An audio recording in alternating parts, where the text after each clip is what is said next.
Imagine this. What if the man who managed Donald Trump's finances for decades just confessed in court to lying under oath to shield his boss?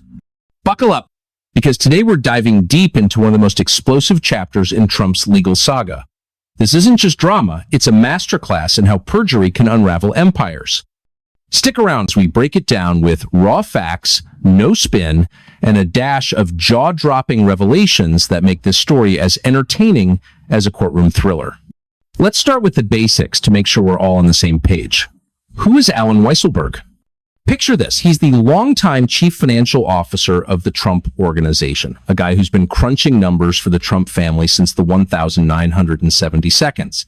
He started working for Fred Trump, Donald's father, and rose to become the financial gatekeeper of the entire empire. We're talking about someone who knew every asset, every loan, every tax return inside out. As the New York Times reported, Weisselberg was so integral that he even lived in a Trump-branded apartment and drove Trump-provided cars. But here's where it gets wild. This loyal insider has now pleaded guilty to crimes not once, but twice, all tied to his work for Trump. Fast forward to the 4th of March 2024. In a Manhattan courtroom, Weisselberg, then 76 years old, stood before a judge and pleaded guilty to 2 counts of perjury in the first degree. Perjury, for those new to legal lingo, is a felony. That means you lied under oath. Simple as that. It's not about white lies. It's swearing to tell the truth in a deposition or trial and then deliberately fabricating facts. In New York, it can land you up to 7 years in prison per count, though deals often reduce that. According to NBC News and CNBC reports, Weisselberg admitted to lying on 3 specific occasions. During depositions in July 2020 and May 2023. And while on the witness stand in October 2023 during Trump's civil fraud trial, what exactly did he lie about? This is the juicy part. The lies centered on Trump's financial statements, those documents that painted Trump as a mega billionaire to secure better loans and insurance deals. One key fib, Weisselberg claimed he had little knowledge of how Trump's Manhattan penthouse was valued at nearly 3 times its actual size on those statements. In reality, as prosecutors from the New York Attorney General's office proved, the triplex was listed as 30,000 square feet when it was really only about 10,996 square feet. That inflated the value by over $200 million. Weisselberg testified he didn't pay much attention to it, but evidence showed he was deeply involved.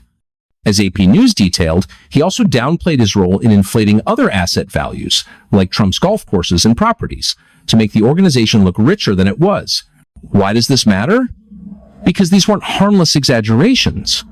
In the civil fraud case brought by New York AG Letitia James, a judge ruled that Trump and his company had engaged in persistent fraud by submitting misleading financial statements to banks and insurers. Trump was ordered to pay a whopping $454 million in penalties, though appeals are ongoing. Weisselberg's perjury was an attempt to cover that up, essentially committing a crime to protect the boss. And get this, under his plea deal with Manhattan DA Alvin Bragg, Weisselberg agreed to serve 5 months in jail. He was sentenced on the 10th of April 2024 and headed back to Rikers Island, the notorious New York jail complex. This was his second stint there. Back in 2022, he pleaded guilty to 15 counts of tax fraud for dodging taxes on perks like that apartment and cars, serving about 100 days. Now, let's zoom out and connect the dots. How does this bombshell impact Donald Trump himself? Legal experts, as quoted in the Washington Post and CNN, say it paints a damning picture of a culture of deception in the Trump Organization. If the CFO is willing to lie under oath about asset values, what does that say about the guy at the top? Trump's own testimony in the civil fraud trial has been scrutinized for similar discrepancies. For instance, he claimed under oath that his financial statements were worthless and banks didn't rely on them, but evidence showed otherwise. Judges have called out Trump's credibility. In one ruling, Justice Arthur Engoron noted fantastical valuations and questioned the truthfulness. But the ripple effects go further. Just weeks after Weisselberg's plea, Trump faced his own criminal trial in Manhattan, the hush money case involving falsified business records to cover payments to Stormy Daniels. As the New York Times pointed out, Weisselberg's guilty plea strengthened DA Bragg's hand. Why? Weisselberg was a key figure in structuring those payments. He discussed with Michael Cohen how to reimburse the $130,000 as legal expenses instead of what it was a campaign-related hush payment. But Weisselberg refused to cooperate with prosecutors, so discrediting him via perjury charges was a strategic win. It sent a loud message to other witnesses: lie and you'll face consequences. During the trial, Trump's lawyers even argued that subpoenaing Weisselberg would be pointless because he'd likely invoke the Fifth Amendment, but the perjury conviction made him radioactive. Imagine being so loyal that you go to jail twice for your boss. Yet Trump publicly distanced himself, calling Weisselberg a fine man, but claiming limited involvement. But facts from court records show otherwise. Weisselberg was Trump's financial alter ego. This loyalty or fear dynamic has fueled speculation about perjury risks for Trump. Legal analysts like those on PBS News have noted that Trump's history of sworn statements is riddled with inconsistencies. Over decades, in depositions from divorce cases to fraud suits, he's overstated assets, like claiming Mar-a-Lago was worth billions, and understated liabilities. If prosecutors can prove he knowingly lied, perjury charges could follow, carrying real prison time up to 4 years per count in New York. Educatively speaking, perjury isn't just a slap on the wrist, it's a threat to the justice system. Courts rely on truthful testimony to function. When high-profile figures bend the truth, it erodes public trust. As Al Jazeera reported, Weisselberg's case highlights how executives can face accountability even if the top dog doesn't yet.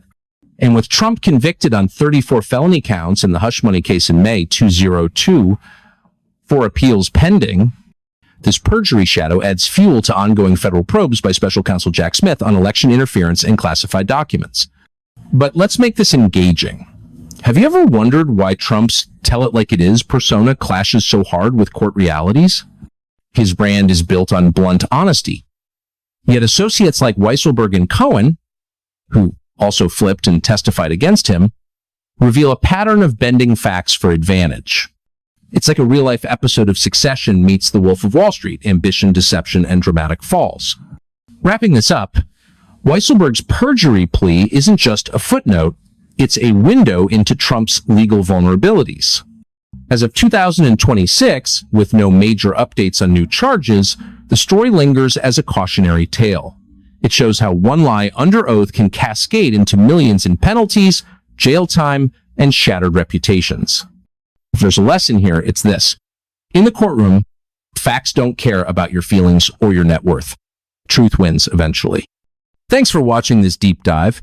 If you found it educative, engaging, and a bit entertaining, drop a like and subscribe for more breakdowns of headline-making stories. What do you think? Will perjury ever catch up to Trump? Let me know in the comments. See you next time.